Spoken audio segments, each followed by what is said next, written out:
So now let's talk about why we only see one interaction here and why a lot of these pictures have no interactions whatsoever.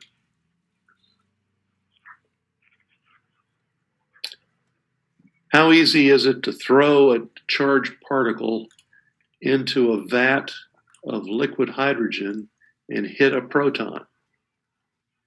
Very hard. Moderately hard. I'd say pretty easy if you know what you're doing.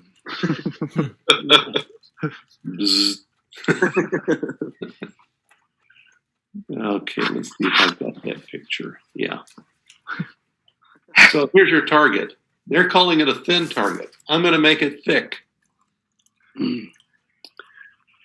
10 feet across, full of liquid hydrogen.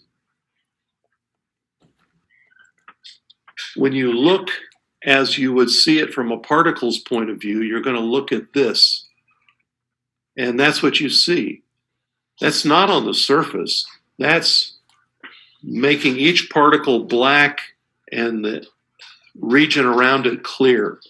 You see all the targets at once, and you realize that most of what you're going to travel through has no target in it.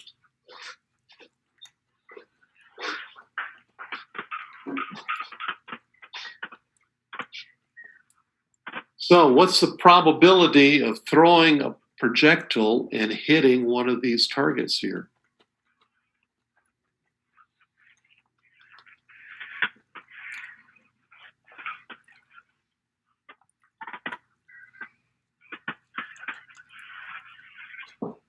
$15.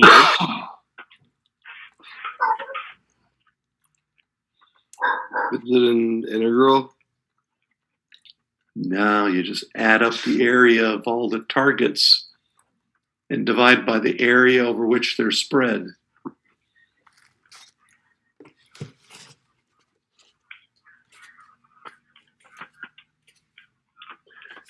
That's the probability of hitting something, isn't it? Does it make sense? Yes. Okay, so the target area is called the cross-sectional area, sigma. And some people refer to it just as the cross-section. Because here's the interesting thing. If I throw a charged particle in there and say if it deflects at all, it counts as a hit.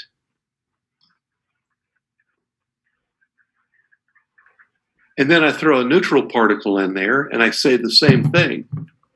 If it deflects at all, it counts as a hit. Do I get the same number of hits if I throw the same number of charged particles or neutrons at the target? No. You won't.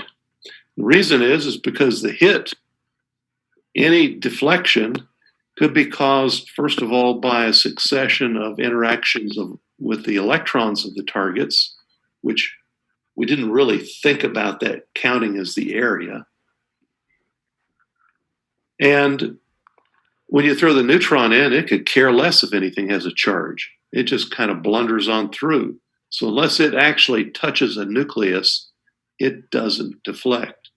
Whereas the charged particles, not only are they interacting with the electrons, they're interacting at long distance coulombically with the targets. So the charged particles are going to deflect much more often than the neutrons. And yet the probability is the sum of the target areas spread over the total area of the target. So what can you conclude from that?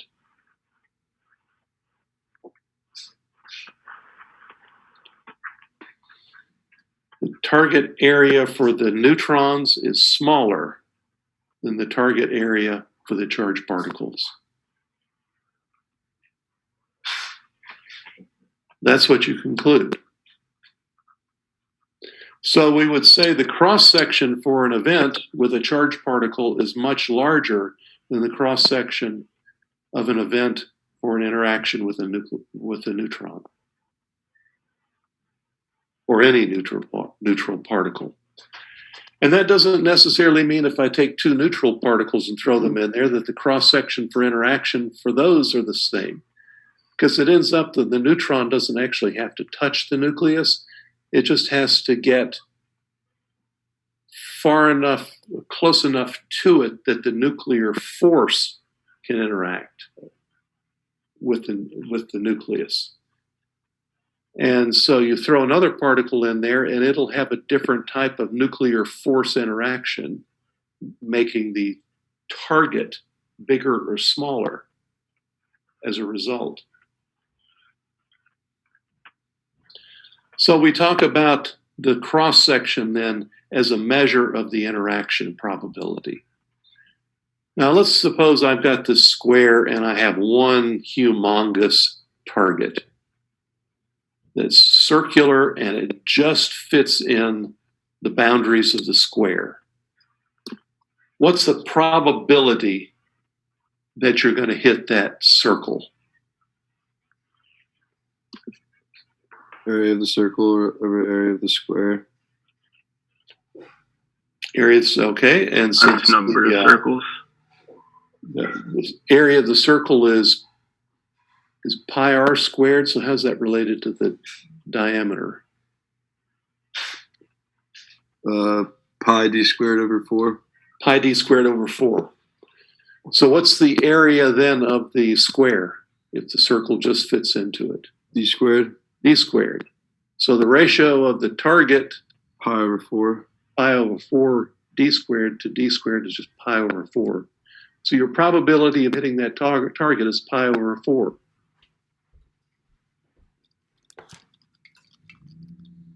What if I took a square and drew a circle inside of it and then got a handful of coins and threw them up in the air and let them all just land in that region? Now, all the coins won't be in the square, but I can count up the total number of coins in the square as those that were going to hit the square. And then I could count up of those how many were in the circle. So if I had 100 coins that landed randomly in that square because I threw up 200 of them and 100 of them managed to stay in the square, how many are in the circle? You threw up 200?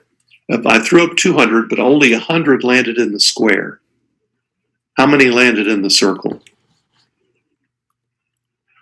78. Yeah, 78, 79. So that's pi over 4 times 100, right? Yes. Yes. Okay. So that tells us something about the material.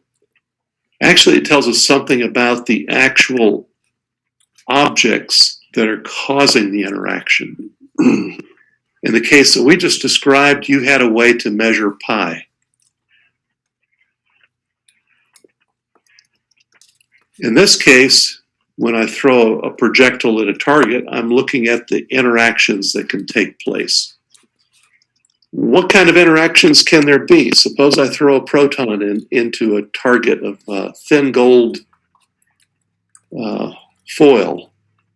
What kind of interactions can you expect to see?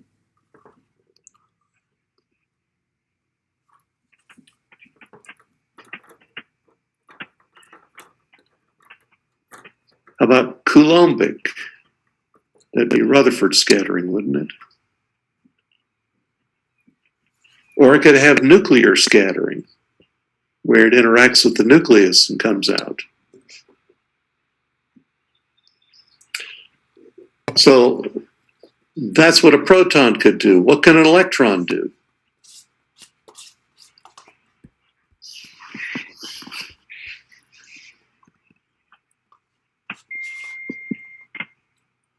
So by the way, the proton could interact with the electrons like they did in the bubble chamber, so that would be a third. What would an electron do? Same thing? Just a charged particle, right, with mass. Okay, so charged particles can interact. What about neutral particles? Just go right through. They're not gonna Rutherford scatter, because Rutherford scattering is a Coulombic event. But nuclear events can take place if it actually gets close enough to a nucleus. Then something can happen. Something like fission, for instance, or transmutation of one element into another.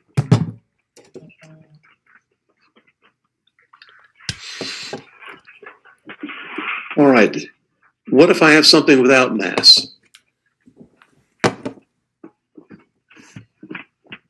What if I have a gamma ray or an X-ray? What happens there? Can you have scattering? You would excite the gold film. What kind of excitation? Photon emission. Okay, so you're saying fluorescence. You can have fluorescence. So that's giving up. That's a photoelectric effect type thing, right? Where all the energy of the projectile is consumed and given to an electron on the target. It can happen with X-rays. It can happen with gammas. It can happen with ultraviolet light. It can happen with a lot of different energetic photons. What else can happen if a photon comes in? Compton backscattering. You can get Compton scattering, not just backscattering, but Compton scattering. You can get Rayleigh scattering. You can get there's several different types of scattering events where the energy is conserved and you just get a deflection of the photon. Anything else?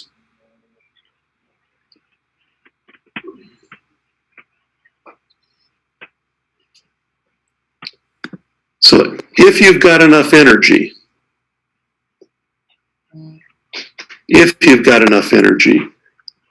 the photon can spontaneously turn itself into an electron-positron pair if it's close to a nucleus.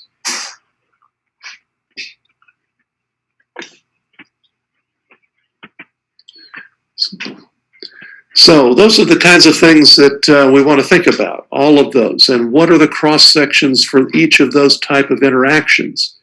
And then, for instance, if we're looking at a neutron scattering and we've got the cross-section for the neutron to scatter, we might say, well, how many of those scatters were related to a fission? How many of those were related to turning their uranium into plutonium, transmutation of elements? How many of those were just, it changed direction? It was like a billiard ball collision. All of those are different kinds of aspects of the total cross-section. So we've taken the idea of the area now and subdivided it into other areas. And you realize these areas are, they're just our way of thinking in the probability term from this target. So when they were doing the first work on fission of uranium, they were trying to figure out what the cross-section for a neutron being absorbed by a nucleus was of uranium. And they came back and they said the cross-sectional area of the target appears to be on the order of 10 to the minus 24 square centimeters. And somebody who was sitting there said, oh, that's such a tiny number. And the physicist turned to him and said, that's an enormous number. It's like throwing a baseball at the side of a barn. Hence the term for the size of a cross-section, 10 to the minus 24 square centimeters is called a barn. Is that actually where that came from? Yeah. Is that where they're saying like couldn't? Comment was it was as easy that size of that cross section was as easy as trying to hit the side of a barn with a baseball. Picking up I a used to baseball. say that to me when I couldn't throw a baseball right. Okay, so I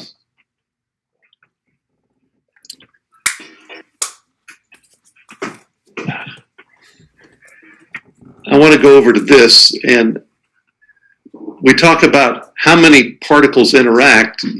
A lot of times you know it by how many didn't make it through. So it says almost an attenuation measurement. And so when I'm throwing projectiles at this target, let's say I throw capital N0 of them since they've got it here.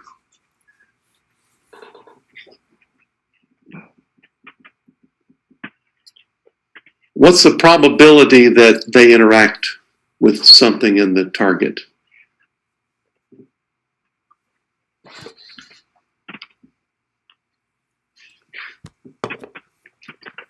Isn't it just the sum of the sigmas divided by the area? Yeah. So, what's this term right here? That's just one of the numbers throughout. Yeah, that's coming in. It's like N naught. Okay, so what's little n here? Number of targets. It's the number of targets per volume. And we can know that from the density of a material, for instance. If I gave you the density of gold, you can tell me the number of atoms per volume. And then all I have to do is multiply by the volume of the target, and I know how many targets there are, right? So the volume of the target is its thickness times its cross-sectional area, A. So there's A dx. That's the volume times this, N, is the number of targets. The number of targets times the area of the target divided by the area of the target is the probability for hitting it.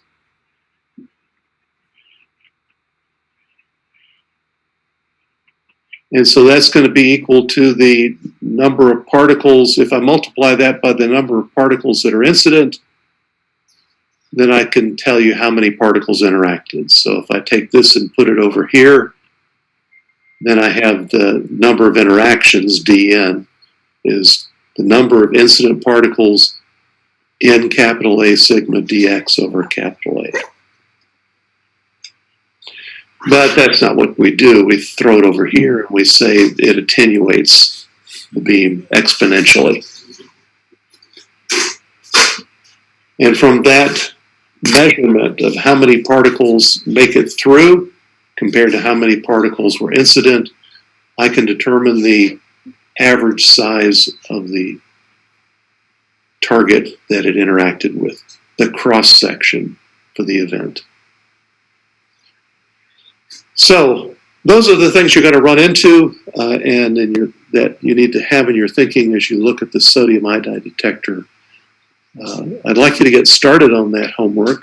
And then if you have some questions on that, we can bring them up on Wednesday. And that's in the Dropbox folder? Yeah, it's in the Dropbox folder. And let me remind you, send me the times tomorrow afternoon that you're available, and I need to see probably your PowerPoint before then. And it should look somewhat different than your PowerPoint from weeks ago. So let me know what hours you're available tomorrow afternoon, and I had suggested for each of you, someone else besides myself should also see your PowerPoint presentation. Be sure they get it too. All right, guys. See you later. Thanks, Dr. P. Thank you so much.